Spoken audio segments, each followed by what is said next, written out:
अस्सलाम वालेकुम। Class 10th computer science के साथ शुरू करते हैं। ये हमारा 5वां चैप्टर है और इसकी ये पहली वीडियो है। तो 5वां चैप्टर जो है वो फंक्शंस के बारे में है। तो इसको हम इस चैप्टर में कवर करेंगे और इसकी एग्जांपल्स भी देखेंगे। इसमें मैं आपको कुछ फंक्शंस बनाकर भी दिखाऊंगा और हम इसको परफॉर्म करेंगे। तो जो पहला टॉपिक है वो है व्हाट इज प्रॉब्लम सॉल्विंग, क्या है, describe the divide and conquer approach to solve a problem. तो प्रॉब्लम सॉल्विंग ये हमने पहले चैप्टर में भी पढ़ा था। Problem solving is a process of identifying a problem and finding the best solution for it. Different solutions of a problem can be identified and the best solution is selected. अब ये एक technique है divide and conquer. तो इसका क्या मतलब है कि हम बड़ी प्रॉब्लम को छोटे हिस्सों में डिवाइड करते हैं।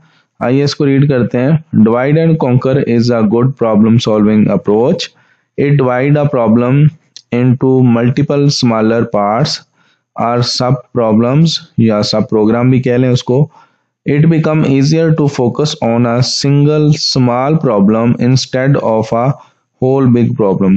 The whole big problem is solved by solving the smaller problems one by one and then combine all of these solutions. C language provide functions that allow the user to solve a problem using divide and conquer approach. अब इसमें ये बताया गया है कि जो बड़ा programme है उसको हम छोटे हिस्सों में डिवाइड कर लेंगे और इंडिविजुअली उसको बनाकर हम सॉल्व करेंगे और फिर उसको कनकैटिनेट कर लेंगे। मिसाल के तौर पे अगर आपको कहा जाता है कि एक सादा कैलकुलेटर बनाएं जिसमें अरिथमेटिक फंक्शन हो और स्क्वायर रूट ले सके, स्क्वायर ले सके, क्यूब ले सके, तो हम क्या करेंगे, इसको छोटे हिस्सों में डिवाइड करेंगे। जैसे ये सादा कैलकुलेटर तो एक देखने में मुश्किल प्रोग्राम थोड़ा सा लग रहा है बिगिनर्स के लिए, लेकिन अगर उनको कहा जाए कि आप जनाब दो नंबर्स को जमा करना है तो वो कहेंगे ये तो आसान प्रोग्राम है, दो वैल्यू इनपुट करेंगे और ऐड कर लेंगे। इसी तरह सब्ट्रैक्ट भी कर लेंगे, मल्टीप्लाई भी कर लेंगे और उनकी डिवीजन भी कर लेंगे। इसी तरह एक नंबर इनपुट करें, उसको उसी से ज़रब दें तो वो स्क्वायर आ जाएगा। SQRT फंक्शन से उसका स्क्वायर रूट आ जाएगा। उसको 3 बार मल्टीप्लाई करें तो वो क्यूब आ जाएगा। तो इन सारे फंक्शंस को आप मेन में कॉल कर लें, तो इस तरह आपका जो सादा कैलकुलेटर बन जाएगा। तो अगर आप इस तरह छोटे छोटे प्रॉब्लम्स पर फोकस करेंगे तो ज़्यादा बेहतर तरीके से वो प्रॉब्लम बड़ा सॉल्व हो जाएगा। अब अगला क्वेश्चन है what is function, explain different type of functions in C. Function क्या है? A function is a block of statements that perform a particular task. A program can have many functions. अभी जैसे हमने जिक्र किया एडिशन के लिए, सब्ट्रैक्शन के लिए, इस तरह ये हम इनको फंक्शंस का नाम देंगे। कुछ प्रोग्रामिंग में हम इसको सब रूटीन कहते हैं, किसी में हम मॉड्यूल कहते हैं, किसी में हम सब प्रोसीजर कहते हैं, तो सी में हम फंक्शंस कहते हैं। Each function in the program must have unique name. Every program has a main function that performs the task programmed by the user. यानी मेन एक फंक्शन होगा जिसमें इन फंक्शंस को कॉल किया जाएगा। Other function can also be written and use multiple time. और जो बाकी फंक्शंस होंगे मेन में उसको मल्टीपल टाइम आप कॉल करेंगे और यूज करेंगे। अब इसकी दो टाइप्स हैं, एक होते हैं बिल्ट इन फंक्शंस और दूसरे होते हैं user defined function. Built in function क्या है? ये रेडीमेड फंक्शन है, बने बनाए फंक्शन है। ये कुछ हेडर फाइलें होती हैं उनको हम इंक्लूड करते हैं, उसमें ये बनाकर पीस ऑफ कोड रखा गया होता है। A type of function that is available in C library is called built-in function. A library function भी इसको कह सकते हैं। These functions are predefined in C language. Built-in functions make programming faster and easier. यानी हम बना बनाया code use कर लेते हैं और उसकी फाइल इंक्लूड करते हैं जिस फाइल में उसको बना के रखा गया होता है, उनको हम हेडर फाइल्स का नाम देते हैं। C language provide many built-in functions. These functions are used to perform mathematical calculations. आगे है स्ट्रिंग ऑपरेशंस हैं, इनपुट आउटपुट है, ऑपरेशंस हैं। और these functions are defined in different header files. Some example of built-in functions are, इसमें printf, scanf, getch, SQRT है, जैसे POW है, इस तरह gets है, puts है, बहुत सारे functions हैं। आगे है यूजर डिफाइंड फंक्शन क्या है, type of function that is defined by the programmer is called user defined function. Each user defined function has a unique name. A programmer या a program may contain many user defined functions. These functions are written according to the exact need of the user, यानी user की requirement के मुताबिक ये लिखा जाता है।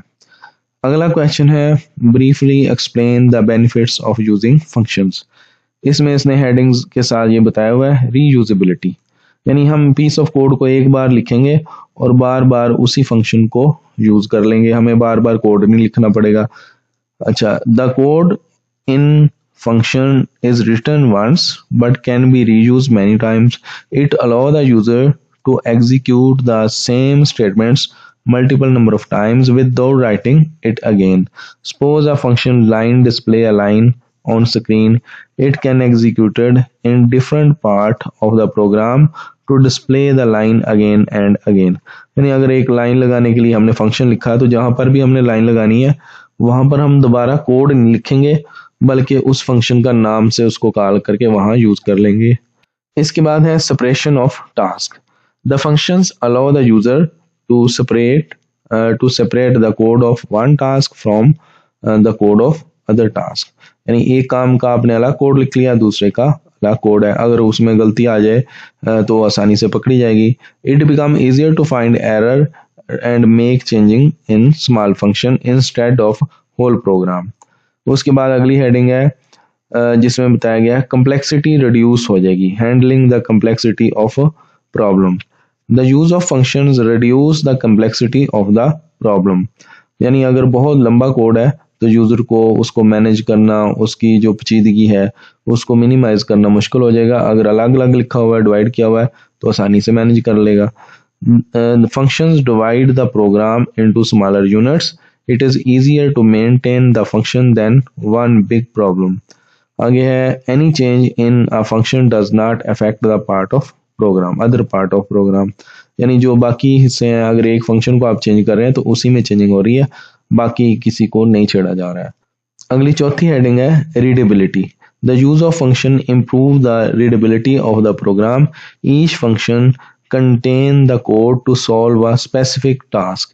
It become easier to find the required piece of code from a specific function.